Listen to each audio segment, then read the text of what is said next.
이 고린도 교회가 가지는 이 방향성을 가지게 됐을 때 부활이라고 하는 것을 갖고 살게 되면 어떤 문제가 있느냐면 가장 중요한 것 중에 하나가 예수의 부활은 완전히 새로운 사고를 가지게 했던 겁니다. 예수의 부활이 완전히 새로운 사고를 가지게 했던 것이 어떤 의미냐면 지금까지 일반적으로 사고는 크게 두 가지로 나눴습니다. 하나는 우주론적 사고고 또 다른 하나는 역사적 사고입니다. 근데 역사적 사고 안에도 두 가지 나눕니다. 유대교적 사고가 있고 기독교적 사고가 있습니다. 우주론적 사고라고 하는 것은 어떤 의미냐면 고대 사람들이 가진 사고로서 순환적 사고인데 사람이 태어나면 아기로 태어나고 청소년이 되고 그 다음 자라면 어른이 되고 그 다음에 더 나이가 들면 연세된 어른이 돼서 삶이 이제 마감되는 시점이 있더라는 거예요. 이런 상황을 쭉 보니까 사람이라고 하는 게 이렇게 순환하는가라고 생각했던 겁니다.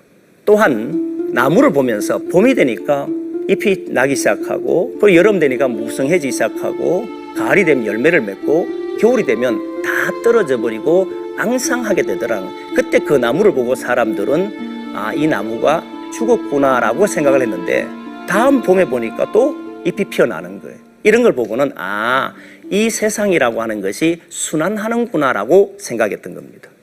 그러니까 그 순환적인 사고 속에 사는 사람들은 자기가 태어났을 때 그 태어남이 운명적이다 또는 숙명적이다라고 받아들였던 겁니다. 종으로 태어나면 종으로 태어난 것이 내 운명이라고 해서 받아들인 겁니다.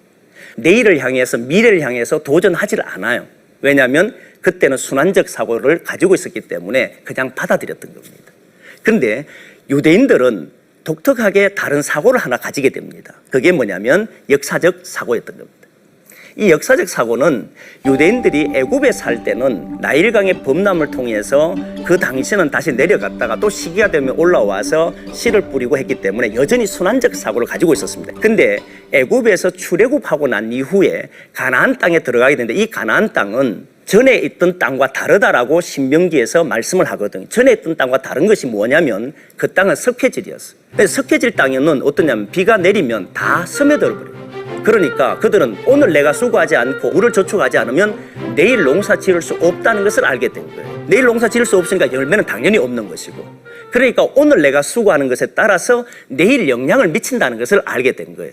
내가 한 발자국을 움직임에 따라서 내일 도착한다는 사실을 알게 돼. 이걸 보고 역사적 사고라 그래. 사람은 과거에서 현재로 오고 현재에서 미래로 간다고 생각한 거예요. 이런 사고가 등장했는데 그게 유대교인들이 가졌던 사고입니다. 그러니까 이들의 삶을 보면 항상 도전해요. 오늘 어려움이 있으면 그 어려움을 이겨내려고 했던 것이죠. 그래서 유대교적 사고를 가진 사람들을 보면은 언제나 내일을 향해서 오늘 자신을 도전해가며 살아가는 사람들이 대부분 이 유대교적 사고를 가지고 있었던 거예요. 그래서 삶의 방향은 언제나 과거에서 현재로 오고 현재에서 미래로 가요. 근데 이때 영향을 어떻게 미치냐 봤더니 여전히 과거에 한 행동이 오늘 영향을 미친다고 봤고 오늘 미치는 행동하는 것이 내일 미친다고 봤기 때문에 오늘 뭔가를 많이 하려고 하는 것이죠. 공부를 하는 것도 내일에 영향을 주기 때문에 돈을 버는 것도 어떤 삶을 사는 것도 다 내일에 영향을 주기 때문에 사람들은 오늘 뭔가를 열심히 해야 된다는 거예요. 그러니까 오늘 하지 않으면 내일 먹을 수 없다고 판단한 것이죠. 이게 일반적으로 유대교가 갖고 있었던 사고였던 겁니다. 그런데 기독교 사고는 완전히 달랐습니다. 기독교 사고는 예수님의 부활이라고 하는 이것이 실제 사람들이 죄와 어둠 속에 있을 때 불안과 두려움 속에서 살아갔던 거죠. 이 두려움 불안 속에 살 때 어떻게 사느냐면 성을 쌓기도 하고 집을 세우기도 하고 또 사람을 만나기도 하고 이렇게 하면서 이 불안과 두려움을 극복하려고 했던 것입니다. 근데 이미 예수 그리스도는 이 문제가 부활을 통해서 다 이겨냈다는 것을 우리에게 보여줬던 거예요. 유대교적 사고를 보면 십자가에서 부활로 가게 됩니다. 부활로 가는데 그런데 예수님의 삶을 보면 이미 부활이 있다는 것을 알고 십자가의 삶을 걸었던 거예요. 여기에서 결정적인 차이가 났던 것이죠. 어떤 차이가 나느냐면 예수님은 부활해서 십자가로 갔다는 이 사실은 결국 미래에서 현재를 봤다는 겁니다. 미래에서 현재를 봤기 때문에 현재가 고난이 있고 아픔이 있고 고통이 있는 이런 삶을 보면서 나중에 부활이 있을 것이라고 하는 기대를 가지지만 유대인적 사고를 보면 이 기대가 안 일어나는 경우들이 많습니다. 노력하고 땀 흘렸는데도 미래가 그렇게 안 열리는 경우들이 대부분이에요. 그러니까 사람은 내일이 불안한 거예요. 불안하다 보니까 고린도 교회처럼 당파를 만들고 거기에서 경쟁을 하고 시기를 했던 겁니다. 근데 예수님은 그렇게 살지를 않아요. 이유를 보니까 예수님은 이미 부활해서 십자가를 받던 거예요. 이 고난을 받던 겁니다. 사람들은 누구나 볼지 못했지만 예수님은 미래에서 현재의 삶에 영향을 받으니까 현재에 있는 고난을 어떻게 하면 극복해서 미래에 도착하게 할 것인가, 내가 보고 있는 이 미래, 내가 가지고 있는 이 미래에 이들을 오게 할 것인가라고 했기 때문에 그때 사람들에게 고난 속에서도 그들을 돕고 그들을 사랑하고 그들을 위해서 어떤 소리를 들어도 견뎌내고 그 길을 향해 걸어갔던 것이죠. 이유가 뭐냐면 부활을 이미 알고 있었기 때문에.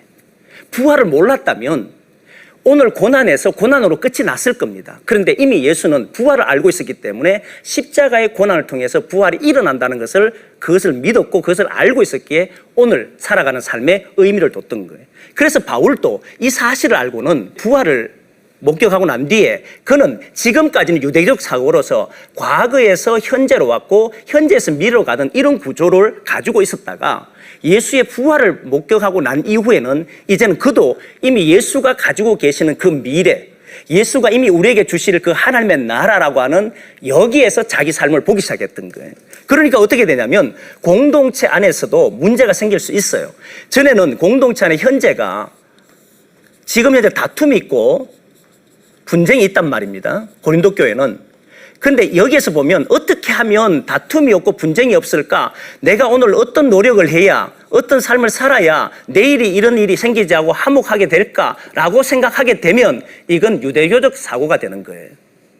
근데 바울은 그렇게 생각하지 않고 이제 내일에서 이미 화목하다라고 하는 예수 그리스도의 부활을 통해서 어둠이 이겨냈기 때문에 하나님의 나라가 이 땅에 임한다라고 믿었기 때문에 그것이 예수의 부활로 보였기 때문에 그의 모든 삶은 다툼과 분쟁이 있는 교회를 바라보면서 나는 어떻게 하면 이 교회가 분쟁하지 않을 수 있을까?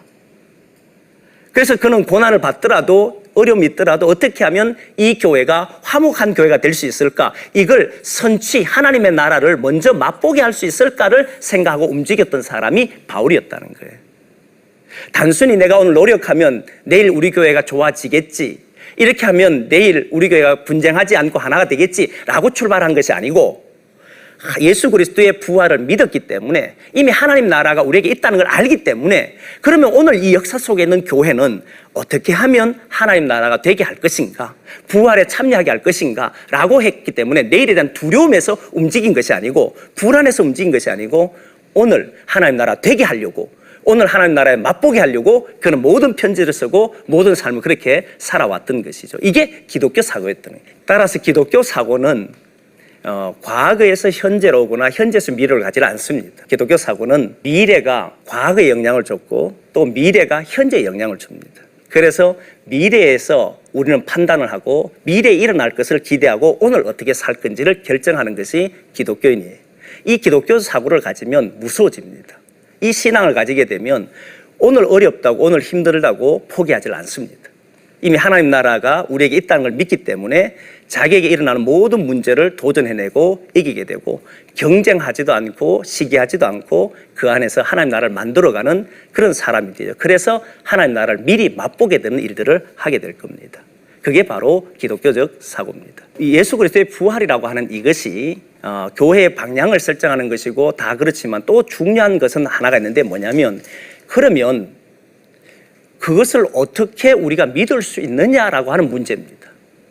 부활이라고 하는 것이 예수 그리스도께서 부활했다라고 하는 것은 우리가 말로 듣기도 했지만 실제로 그것을 믿을 수 있느냐는 건 전혀 다른 문제거든요. 그래서 바울은 고린도전서 15장을 통해서 처음에 기록하는 내용이 보면 바로 기독교는 성경대로 믿고 살아간다는 이야기를 합니다. 그 내용이 고린도전서 15장 3절 4절에 나오는데 내가 받은 것을 먼저 너희에게 전하였으니 이는 성경대로라고 하는 말을 합니다. 그리스도께서 우리 죄를 위하여 죽으시고 장사 지낸 바 되었다가 성경대로라고 하는 이 말을 또 합니다. 사흘 만에 다시 살아나사. 이 성경대로라고 하는 이 말이 중요한데 기독교의 모든 신앙은 성경에서 출발합니다. 이 성경이라고 하는 이 말은 성경이라고 할 때 이 성경은 하나님의 말씀입니다. 하나님의 말씀은 우리가 흔히 말하듯이 약속이라고 합니다. 그래서 구약, 신약이라고 말하죠. 옛 약속, 새로운 약속이라고 하는 말로 합니다. 그러니까 이 성경은 하나님의 약속이라고 하는 책이에요. 하나님께서 무엇을 약속했느냐 했을 때 이 약속이란 말을 정의를 하면 이 단어는 아직 이루어지지 않은 현실이라고 하는 단어입니다. 아직은 이루어지지 않았지만 반드시 현실이 된다는 거예요. 그게 약속이라는 거예요. 그래서 약속에는 중요한 것이 있는데 약속을 하는 자가 있습니다. 약속을 받는 자가 있습니다. 약속을 하는 자는 무엇을 해야 되냐면 자기의 신실함을 보여줘야 돼요. 약속을 하는 사람이 약속을 지켜내느냐 안 지키느냐에 따라서 그는 신실하냐 안 하냐로 결정합니다. 그래서 성경에 보면 하나님을 신실하다라고 이야기합니다. 아브라함에게 약속하셨던 하나님, 그 하나님은 그 약속을 지켜냅니다. 400년 뒤에 가나안 땅에 돌아오게 하겠다는 그 약속도 지켰고, 이삭에 한 약속도, 아브라함에게 한 약속도, 야곱에게 한 약속도, 성경의 모든 약속의 이야기들은 하나님 다 지켰습니다. 그 이유가 뭐냐면 하나님은 신실하시기 때문입니다. 그리고 약속을 받은 자는 반드시 해야 될 것이 있는데 그것을 믿어야 합니다. 그 약속을 신실하게 지키시는 분을 믿지 않으면 받을 수 있는 방법이 없습니다. 그리고 약속을 받은 자는 또 다른 하나를 해야 되는데 그게 뭐냐면 인내해요. 이 약속이 언제 이루어질지를 몰라요. 약속을 한 자가 신실하다면 반드시 줄 것인데 근데 그 반드시 주는 것이 언제 이루어질지 모르기 때문에 약속을 받는 자가 해야 될 것은 그분을 믿어야 되고 그리고 그분이 주실 때까지 기다려야 되는 거예요. 그게 인내거든.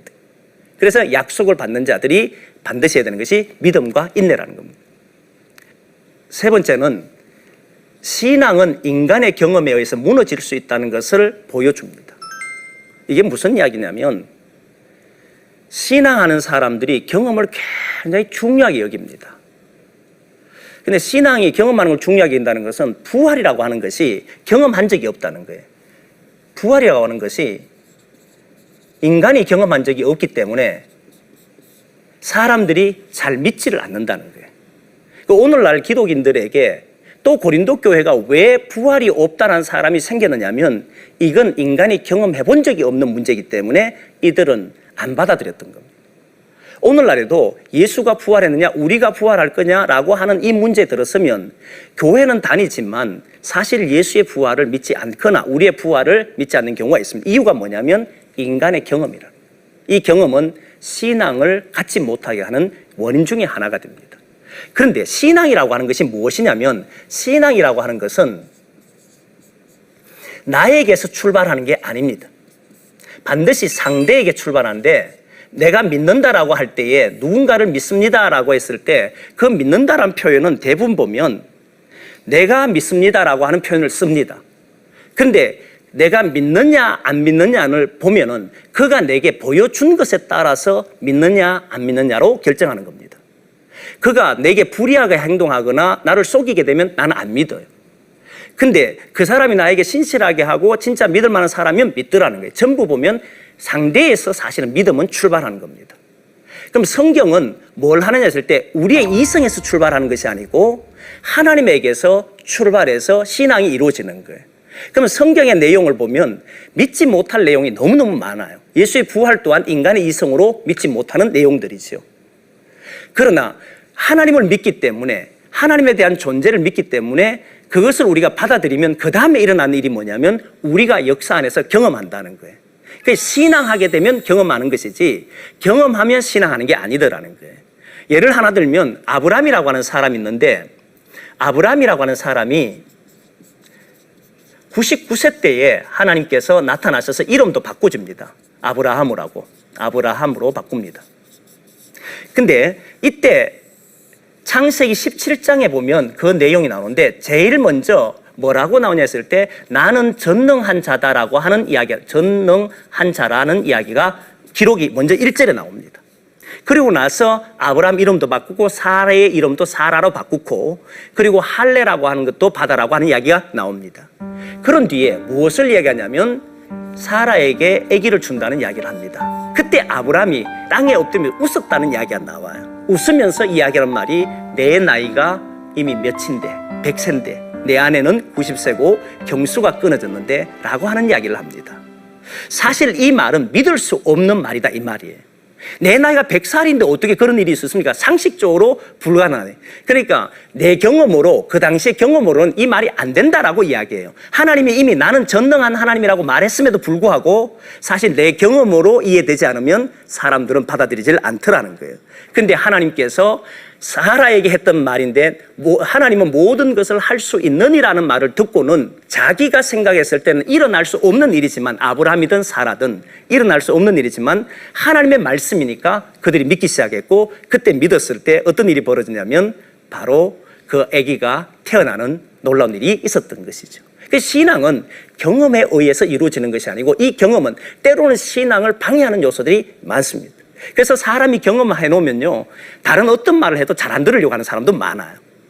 그래서 하나님의 말씀을 믿는 사람은 경험을 하게 되지만, 경험은 신앙에서 반드시 경험을 통해서 신앙이 만들어지지 않는다는 것을 우리는 알아야 됩니다. 예수의 부활은 사실 인간이 경험을 한 적이 없는 것이기 때문에 받아들이기 어렵다는 거예요. 그러나 예수의 부활, 이 사건은 우리가 신앙을 받아들였을 때 우리의 삶에서 실제로 경험될 수 있는 것을 예수의 부활이라고 하는 거예요. 예를 좀 들면, 사람들이 가정이 어렵고 교회가 어렵고 막 다툼이 있는 그런 가정이라고 생각하면 이미 예수가 부활했고 하나님의 나라가 우리 가정에 이루어졌다는 걸 만약 믿는다면, 그러면 오늘 나는 그것을 믿기 때문에 가정을 위해서 어떻게 하면 우리 가정이 하나 될 수 있을까, 화목할 수 있을까 노력했을 때, 수고했을 때 이렇게 하면 내일 되겠지라는 그런 걱정이 아니고, 이미 이루어진 이 나라가 우리에게 어떻게 이루어질까를 고민하고 나아가면 어느 순간에 되면 예수님이 부활하셨던 것처럼 그 가정이 다시 살아나는 것을 보게 되는 것이죠.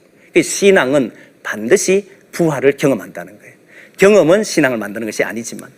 강의를 마무리하면서 우리의 삶에 적용할 점에 대해서 말씀을 드리겠습니다.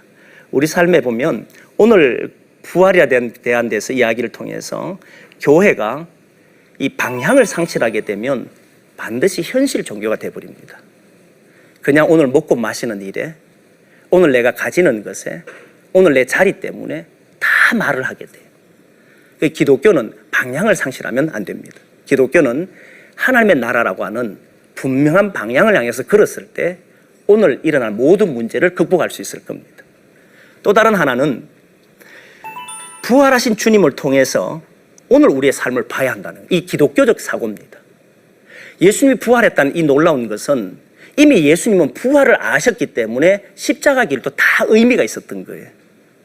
우리의 삶이 오늘에서 내일로 간다면 오늘 우리는 늘 불안해서 내일을 위해 살 겁니다. 그런데 이미 하나님 나라가 우리에게 있다라고 하는 것을 믿으면 오늘 삶은 다 고난 당하고 아픔이 있어도 그 삶 자체가 다 의미를 가질 겁니다.